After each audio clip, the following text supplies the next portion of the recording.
But I did want to ask you about, I was thinking about your father and about his work. I wonder about how you feel and how you've been thinking about this sort of vast acceptance of the idea that Israel is committing genocide in Gaza, which, of course, there are international organizations who claim they are. I think most Jews find that really offensive in the context of the genocide of the Holocaust, et cetera, and other genocides that have happened against that backdrop. When the news, and there's so many big institutions that continue to push, I mean, BBC yesterday, another fake story about the Israeli army, when so many institutions are pushing either wrong or sort of anti-Semitic narratives, how do you think about responding?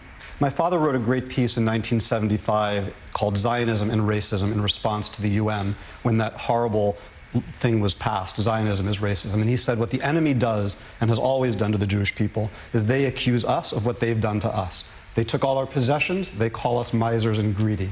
They, killed our children, and they accuse us of ritual murder. The same thing is true with genocide. The definition of genocide is very clearly spelled out. It requires intent.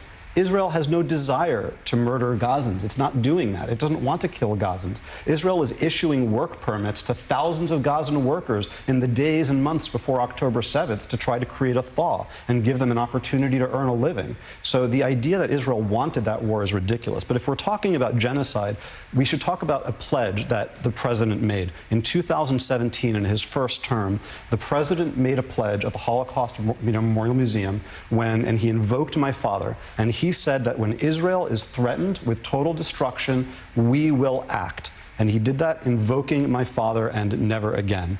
He then, just over a year later, helped sign into law the Elie Wiesel Genocide Prevention Act.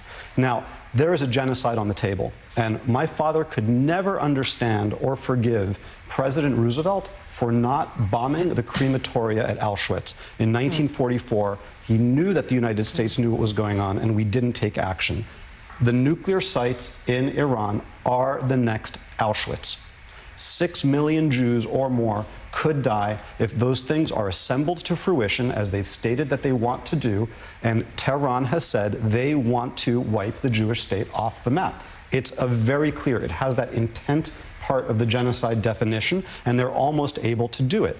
Now, the Israeli people are incredibly resourceful.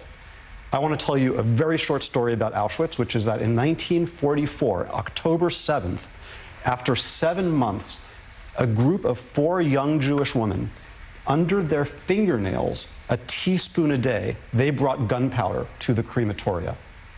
Over 7 months. And they used that gunpowder to destroy crematoria 4, and they actually stopped the crematoria from operating and blocked the killing machine and slowed it down. Israel is also patient. It will do what it has to do. The United States can make this happen much faster and end this war much more quickly.